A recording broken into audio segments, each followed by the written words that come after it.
Hello दोस्तों, कैसे हैं आप सब। स्वागत है आपका फ़िल्म डिकोडेड चैनल पे, जहां हम अलग अलग लैंग्वेजेस की फ़िल्म एक्सप्लेन करते हैं। दोस्तों, आज मैं एक तमिल मूवी एक्सप्लेन करने वाली हूं जिसका नाम है अष्टम। दोस्तों, कहानी में हमें एक 18वीं सेंचुरी की एक सीक्रेट नाम की बुक का पता चलता है जिसे एक साइकोलॉजी का साइंटिस्ट ने लिखी है। फिर वो बुक काफ़ी कंट्री ट्रैवल करके केरला के एक फादर को मिली, जिसे उन्होंने अपने एक फ्रेंड के बेटे को एज अ बर्थडे गिफ्ट दिया, क्योंकि उन्हें इस बुक की इम्पोर्टेंस को पता नहीं था। इस किताब से उस लड़के की पूरी लाइफ बदल जाती है।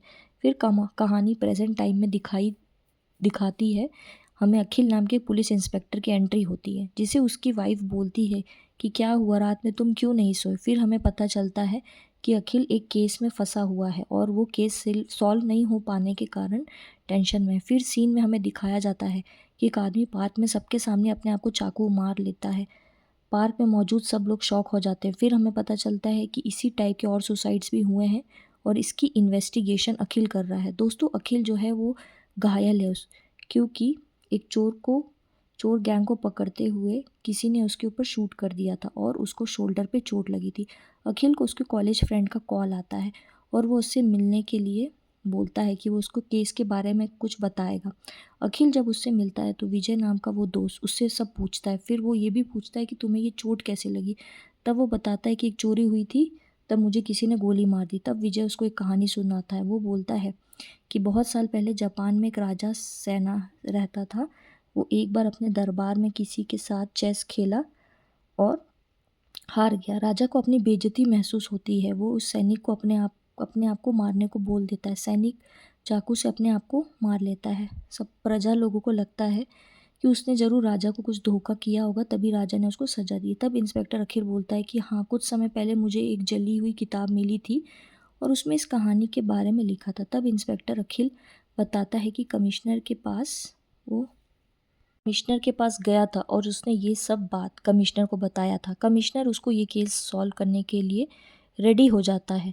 कमिश्नर उसे एक पीसी और एक असिस्टेंट भी देता है जिसका नाम सुमंत होता है। फिर अखिल पूछता है कि तुम्हें ये सब कैसे पता विजय। तो अब विजय खड़ा हो जाता है और बोलता है कि ये केस सॉल्व हो जाएगा और मार्टिन जो है वही ये सब कर रहा है और उसने जो है वो अपने भाई को भी नहीं छोड़ेगा। और इतना कह के वो अपने आप को चाकू घोंप लेता है। जैसे और सुसाइड्स हुए थे वो भी वैसा ही कर लेता है।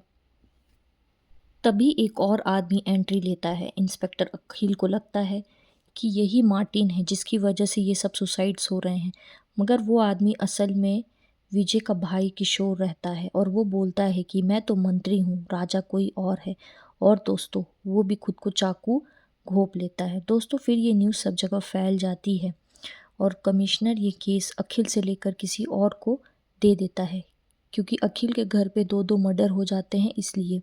फिर भी सुमंत और अखिल ये केस को सॉल्व करने में लगे रहते हैं। वो सभी सुसाइडर्स के घर जाते हैं। तब उन्हें पता चलता है कि सभी सुसाइडर्स जो होते हैं वो चेस खेलते थे और अखिल इंस्पेक्टर को जो बुक मिली थी उसमें एक फ़ोटो भी थी, वो भी चेस चैंपियन विश्वनाथन आनंद की थी। इंस्पेक्टर को एक लॉक जैसा भी कुछ मिलता है और वो नंबर क्रैक करके एक डॉक्टर जो कि साइकियाट्रिस्ट रहता है उसको सस्पेक्ट मान के उसको पकड़ने जाता है। लेकिन उसे समझ में आ जाता है कि ये वो किलर नहीं है जिसे वो लोग ढूंढ रहे हैं। फिर डॉक्टर के बहुत पूछने पर अखिल और सुमंत, जो कि असिस्ट कर रहा था केस में, साइकियाट्रिस्ट को बताते हैं इस केस के बारे में कि सब लोग पेट में चाकू घोंप के सुसाइड कर रहे हैं, इसके पीछे कोई है। तब डॉक्टर उसे बताता है कि 18वीं सदी में जापान में एक राजा वाला स्टोरी बताता है। तब सुमंत बीच में बोलता है कि हमें वो स्टोरी पता है। तब डॉक्टर बोलता है कि तुमको आधा स्टोरी मालूम है। वो बोलता है, राजा हारने के बाद सजा के तौर पे सैनिक को चाकू घोंप देता है, मगर उसके बाद राजा फिर एक सैनिक के साथ खेलता है और इस बार राजा ही जीतता है। मगर वो सैनिक मेस्मराइज यानी हिप्नोटाइज जैसा कुछ राजा को कर देता है और राजा खुद को चाकू मार लेता है।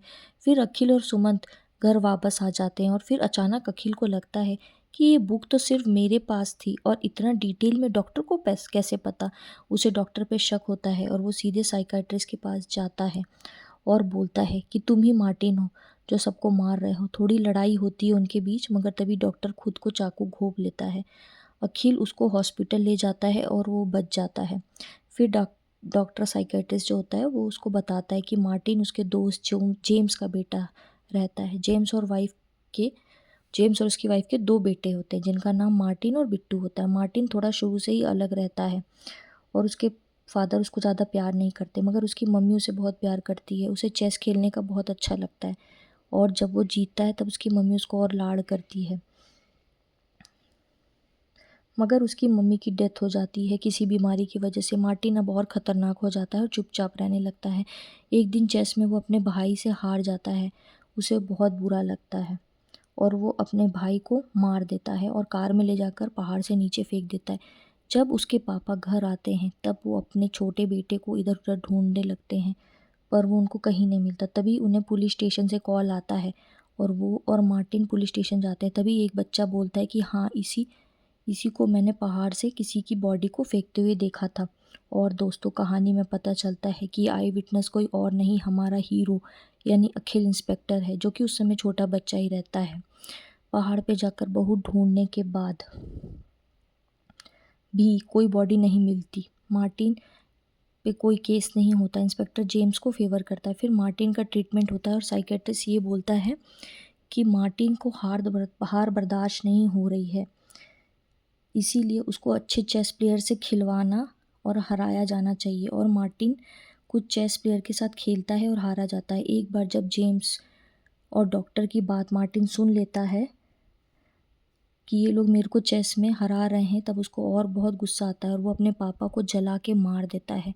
साइकेट्रिस्ट बोलता है कि बचपन में मार्टिन को चेस में जिसने भी हराया है अब वो सबको मार रहा है और अब वो अपने भाई को मारने वाला है। दोस्तों, ये सब कहानी हमें वही साइकेट्रिस्ट डॉक्टर इंस्पेक्टर अखिल को बताता है। तब अखिल दिमाग लगाता है कि अगला शिकार मार्टिन अपने भाई को बनाएगा। वो खोजबीन करके पता लगा लेता है कि मार्टिन का भाई कोई और नहीं बल्कि सुमंत है। सुमंत अनाथ आश्रम में पला था और वहीं की एक अनाथ लड़की से उसने शादी किया था। अखिल सुमंत के घर जाता है, मगर उससे पहले ही मार्टिन सुमंत के घर पहुंच जाता है और वो उसे मेस्मराइज यानी हिप्नोटाइज करने लगता है। सुमंत अपने आप को चाकू घोंपने ही वाला होता है कि उसकी वाइफ आ जाती है उसको रोकने के लिए, मगर सुमंत हिप्नोटाइज कंडीशन में अपनी वाइफ को चाकू गले में मार देता है और फिर वो खुद को मारने वाला होता है, मगर तभी इंस्पेक्टर अखिल उसको बचाता है और फिर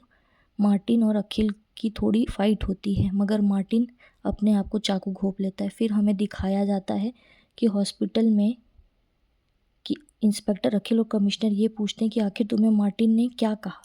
तब सुमंत खड़े होता है अजीब तरीके से और बोलता है, तुम्हें एक सीक्रेट बताऊं, और फिर मूवी यहीं ख़त्म हो जाती है। दोस्तों, जिस तरीके से एंडिंग हुई है उससे लगता है कि इस मूवी की सेकंड पार्ट भी आ सकती है और कोई सीक्रेट हमें फिर मिल सकता है। तो दोस्तों, ये मूवी थी अष्टराम। आपको कहानी पसंद आई तो प्लीज़ चैनल को लाइक, शेयर और सब्सक्राइब ज़रूर करेंगे। मिलेंगे फिर नेक्स्ट मूवी की एक्सप्लेनेशन लेकर। Thank you for watching.